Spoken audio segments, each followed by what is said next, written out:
Today we are going to introduce a new operating system that is safe, robust, and responsive, called Hopter. So Hopter is for microcontrollers, which are ubiquitous nowadays. Microcontrollers are essentially very tiny computers, and in terms of memory, they usually count in kilobytes. More importantly, they don't have virtual memory, so everything is physically mapped in the same physical address space, including all tasks and the OS. And in terms of CPU, they usually have a single core, which is very wimpy. It's single issue in order, and the frequency usually counts in megahertz. So what programming language should we use for those tiny computers? In the past, we used C, because C is fast. But now we have a better alternative, which is Rust. Rust defines an ownership model that will ensure memory safety and concurrency safety. It also has a strong type system, and everything is enforced by the compiler. So the performance is also good, because there's no garbage collector, and we can implement zero-cost abstraction, and everything is compiled to native code. And in system areas, we have already seen lots of adoptions of Rust. We have Rust for Linux. Next release of Ubuntu, we will have the Rust implementation for sudo by default. We will have the Rust version of TLS library. And Amazon has the Firecracker virtual machine management implemented in Rust. In the embedded world, we have seen the same trends. We have the Embassy and Arctic asynchronous Rust programming framework for microcontrollers. And we have the TOC secure embedded OS. And by the way, the TOCs team will give an awesome tutorial tomorrow. So if you are here, be sure to check it out. So Rust is great, but for embedded systems, especially microcontrollers, there are some loose ends, and we have identified some new problems. First of all, even if you use just safe Rust, you can still produce errors because you can have stack overflows. Rust basically assumes there's an infinite stack space, and you can do function calls however you want. So if you have a deep function call on PCs, eventually you'll touch the guard page, and you get a segmentation fault.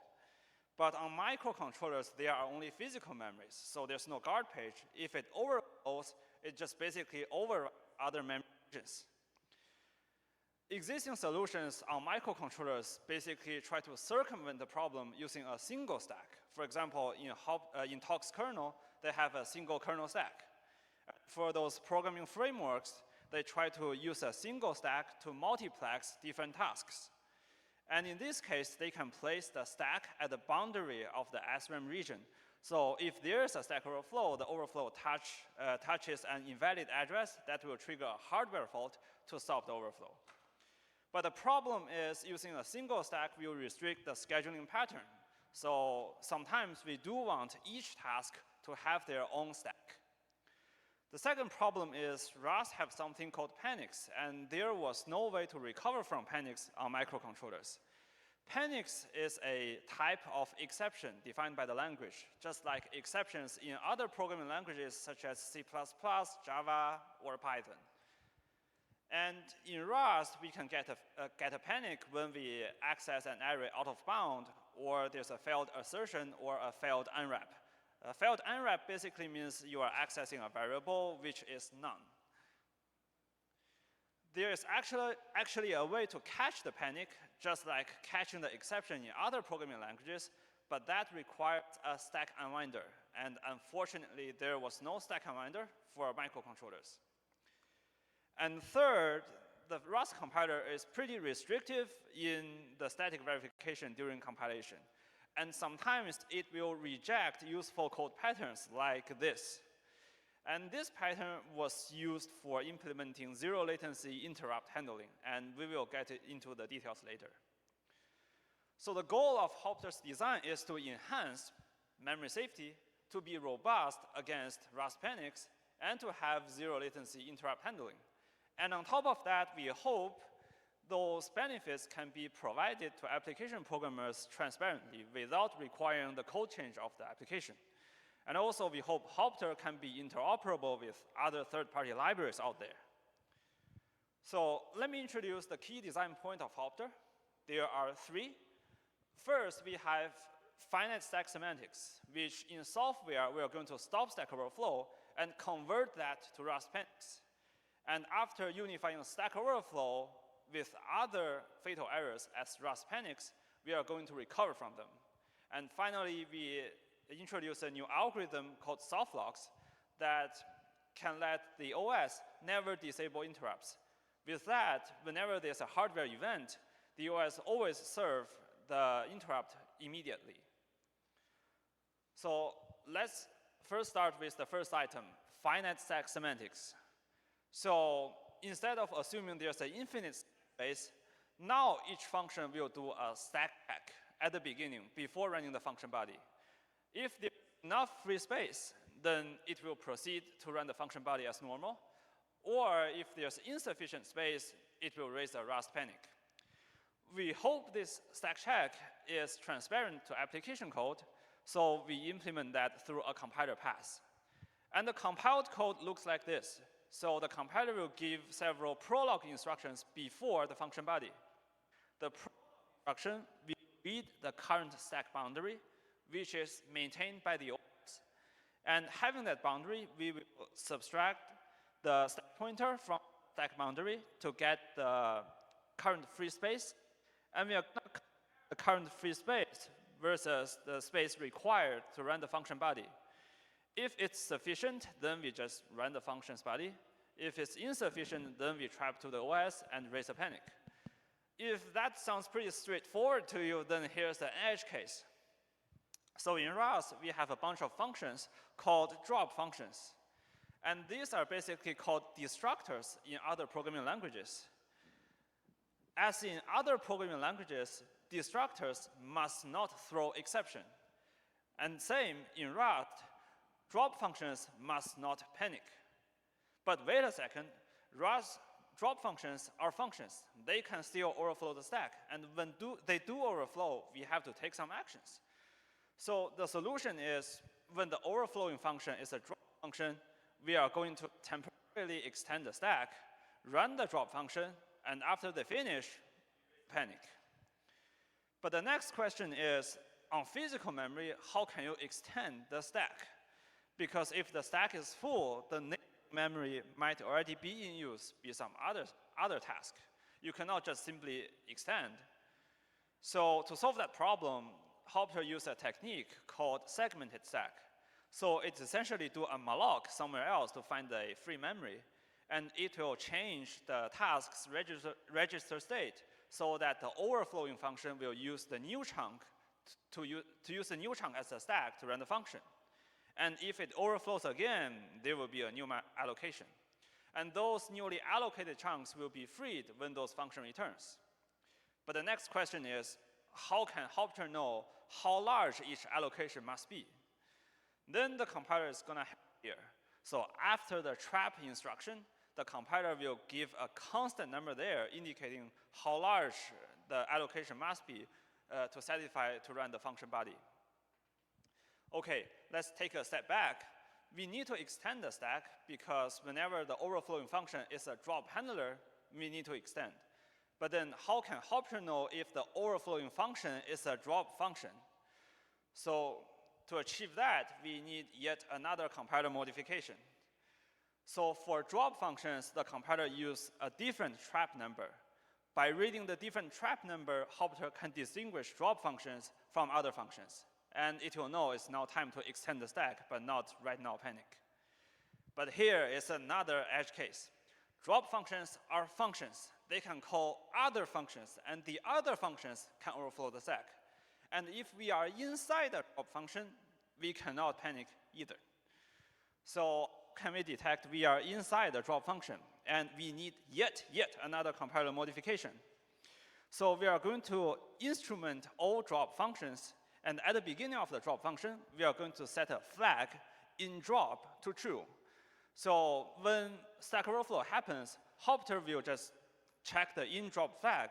If it's true, then it means we are inside the drop handler. So in that case, we're still gonna extend the stack and defer the panic.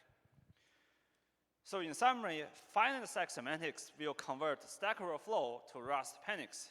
And in the edge case that the overflowing function is a drop function or is inside drop function, that panic is deferred to happen after the drop function finishes.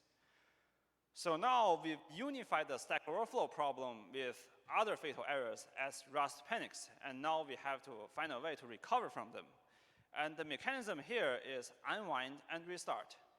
We use unwind to clean up allocated resources to a task, and then restart to recover. So first, like, walk through how unwinding works. Let's say we have three functions, f, g, and h. And function f calls into function g. Inside function g, we do a heap allocation, that box, and then calls function h. Inside function h, we get some OS resources and then trigger a panic. When it panics, the control transfers to the stack unwinder, which is the runtime in Hopter.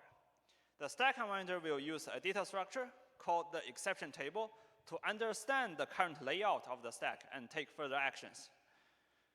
So the first action it takes is to call some small pieces of code called landing pads. Those landing pads will contain further function calls to object destructors to release those live objects. And after that, the landing pad will return the control back to the stack unwinder. The stack unwinder will use the exception table again to restore register. That basically means the register states are restored back as if we have returned from the function h. And now we are back in function g. So the unwinder calls the landing pad again to release the object, and then restore registers. So now we are back in f. A difference here is that in f, we have the catch block. And when we have a catch block, the unwinder will perform a final call to a landing pad. And for catch block landing pad, the control will be diverted back to the normal execution flow. So with a catch block, the unwind will terminate here. So that's how we are going to use unwind to clean up the stack. The unwinding is separation between the compiler and the OS runtime. The compiler will supply those blue boxes. The upstream compiler already implements that. We don't have to modify the compiler for that. But we do have to supply the stack unwinder runtime Hopter. And notably, the unwinding works in the task or interrupt handling context. That means during unwinding, it's still able to do task context switching or handle other interrupts. And that's how we do the cleanup. And next, how can we restart? So Hopter provides the application API that allow applications to define restartable tasks. It starts with a task builder pattern. The application code will supply the main function for the task and give some optional parameters, and finally start the task as restartable. So with this, if there's a panic inside the task, it will do to do the cleanup, and then restart the task from the same entry closure. So that's how it restarts. And then let's proceed to the next design component, the third one, soft locks. So we want to have a feature called zero latency interrupt handling.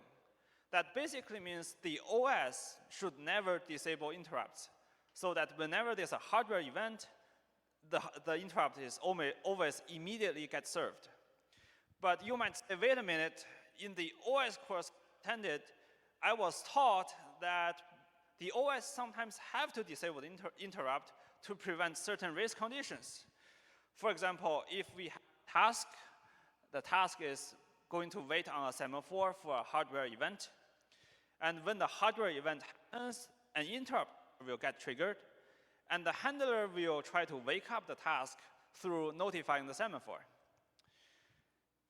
So if the task is in the middle of accessing the semaphore's internal states, and here the interrupt occurs, the interrupt also tries to write to the internal states of the same semaphore. That's where the race condition happens. And conventional lock doesn't help in this case, because if in the task you get the lock, and in the middle interrupt comes, and the interrupt will try to get the same lock protecting the same semaphore, and that's a deadlock. So how does previous systems solve the problem to never disable interrupts? Well, they basically let the handler not directly modifying the semaphore. Instead, they ask a handler to submit the pending operations into a global serialization queue for other handlers. So there are some pending drops in the queue. And at a later convenient time, the kernel will commit those operations in sequence, so to resolve the possible race conditions. But the problem with this approach is that each action item must have a pointer pointing to the objects they are going to act on. And the Rust compiler doesn't really like those. So to solve that problem, the gist behind is we are going to move those to-do action items and bundle it with the thing we are going to protect. So let's put them into the same struct. And some field will be the things we want to protect. Some fields will be, we call that serializer field, that will gonna record the pending operations. And those serializer fields, we are gonna declare them as sync. So basically in Rust, if anything is sync, the compiler will ensure that those fields are concurrently accessible from different contexts.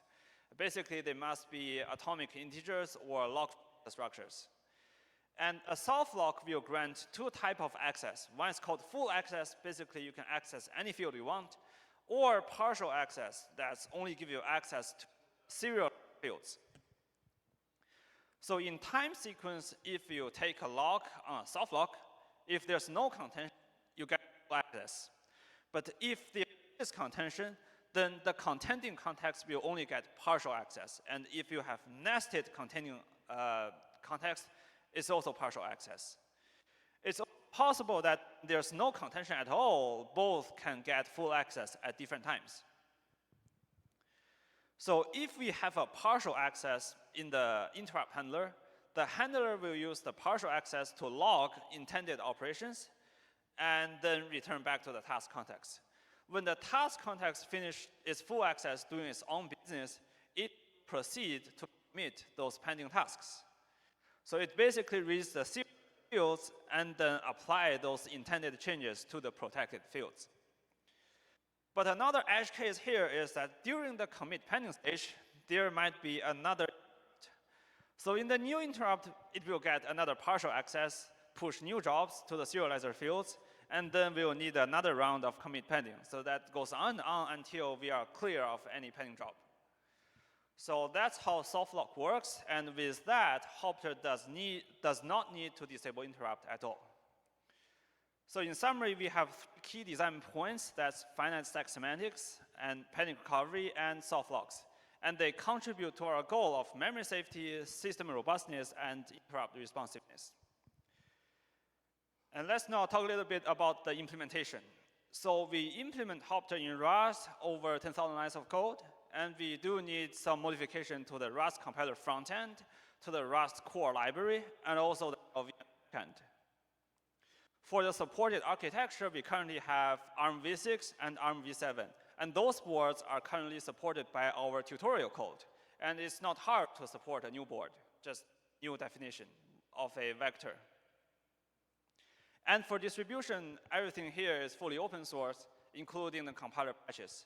And for ease of use, we have submitted the library to the crates.io registry. So to use it, you can just use the use Hopter statement, and then that will be included in your project. And for compiler, we upload the pre-built binary version, so you can just download it from the release page instead of building it yourself. And finally, let's look at some statistics.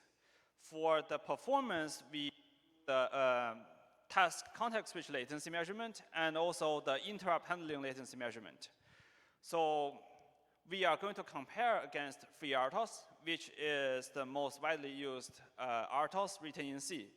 As you can see, the number, and also for interrupt handling, we actually beat FreeRTOS because we have talks. And comparing to talk, you can see talk has a much higher number. That's because talk has a stricter threat model. They can defend against malicious applications, but Hopter cannot. So for them to defend against malicious applications, they use two privilege levels. So for context switch and for interrupt handling, they have to cross privilege level. So that's why their numbers are higher. And to break down the overhead of various Hopter components, we first remove the overflow to panic conversion, and this is the numbers. And then we remove the unwinding support altogether, and here are the numbers. And then we remove stack overflow detection. And here are the numbers. You can see those components doesn't affect the performance that much. And finally, if you remove soft locks, then you can see the latency suddenly have a bump. To take a closer look, we plot the CDF of the interrupt handling latency. So you can see for Hopter, regardless of the system load, we have a pretty constant interrupt handling latency. And you'll see a slight increase when system is under load because there's a cache stress. On the other hand, for FreeRTOS, since FreeRTOS disable interrupts in the kernel to protect the critical sections, when the system is under load, they will have a longer tail in interrupt response time. And finally, we develop a drone flight control program on top of Hopter as a macro benchmark. And the drone looks like this. On the drone, we have lots of tasks, and we have some interrupt handlers. They talk to each other through data channels and semaphores provided by Hopter. And there are lots of peripherals, and the tasks interact with the peripherals through GPIO or interrupts. And with this arguably sophisticated program, we measure the resource usage.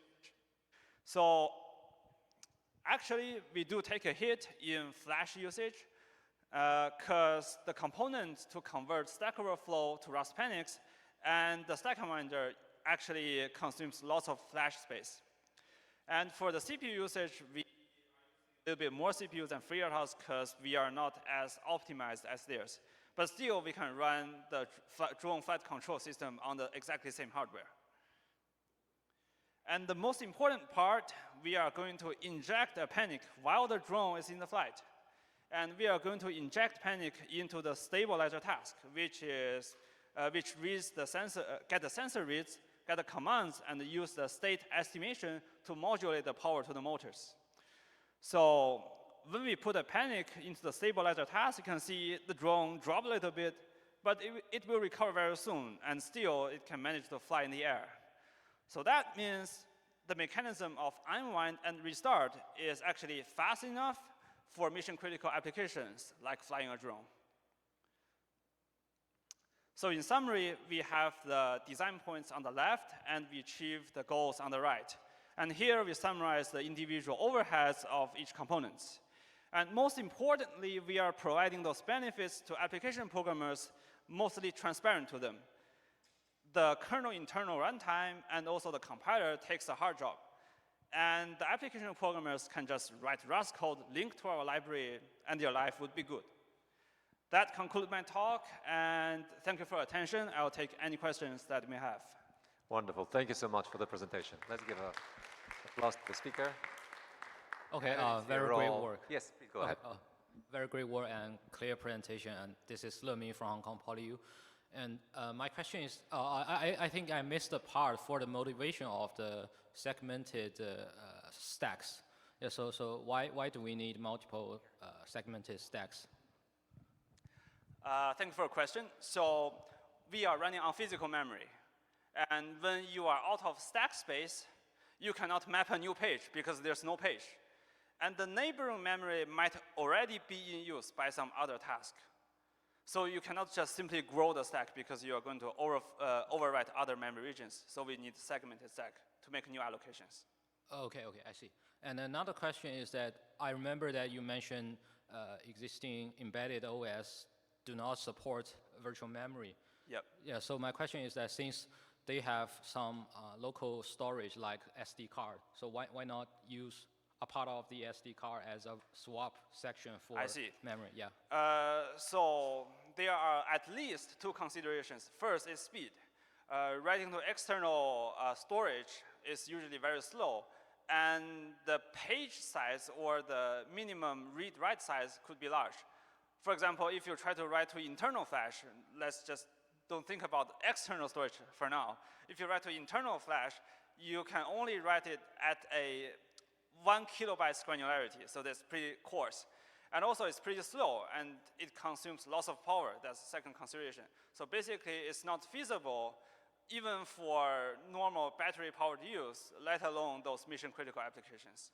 Okay, I see. And the last question is about if we remember the keynote on the first day, I think maybe the next step for the OS is for massive production. So I'm curious that what kind of challenges may occur when you want to massively produce the OS. I see. So one immediate challenge is we are now requiring custom compiler. And I believe most customers doesn't want custom compiler. So the immediate next stage is I want to push the compiler modifications upstream. And also for the stack unwinder part, I'd like to split it out as a standalone library and merge it into, let's say, Cortex-M repo so that can reach more audience. Okay, thank you very much. Very magnificent work. Thank you. Thank you so much. Let's move on to the next. Thank you for the very interesting talk. Zephyr Yao with NGIT. My question is the software-based detection for the stack overflow in the extended stack. Do you think that can be moved to hardware, moved to CPU hardware? The reason that we are using a software approach, on one hand, is we just don't have the hardware available on microcontrollers. But when we do have the hardware available, I think using the hardware is the most efficient solution. But on the other hand, there are lots of research papers criticizing the virtual memory subsystem. And they advocate why not we just use the physical memory even on x86. So this is controversial, but for my personal preference, when there's hardware available, I prefer to use it. Thank you. Hi, Brad Campbell, University of Virginia. Great talk, cool work. It's great to see more work in mapping what's cool about Rust, but then actually dealing with the real world challenges of low-level embedded programming. I wanted to ask, I guess every question's about the stack. So if you're running out of stack space, but you assume that you have the ability to map an additional region of stack, you have to have memory to do that, correct? Yes. And so what if the rest of the system uses up all the memory and there's no place to put this new stack? Yep, that's actually a very critical question. Thank you for asking that. So our assumption is we are not using the system memory to the bridge. We are still have some left over there. So using that leftover that might be get unused, we are using that leftover to enhance the system robustness. That's our thinking. Gotcha, thanks. Much. Thank you. For thank the speaker for the talk. Thank you.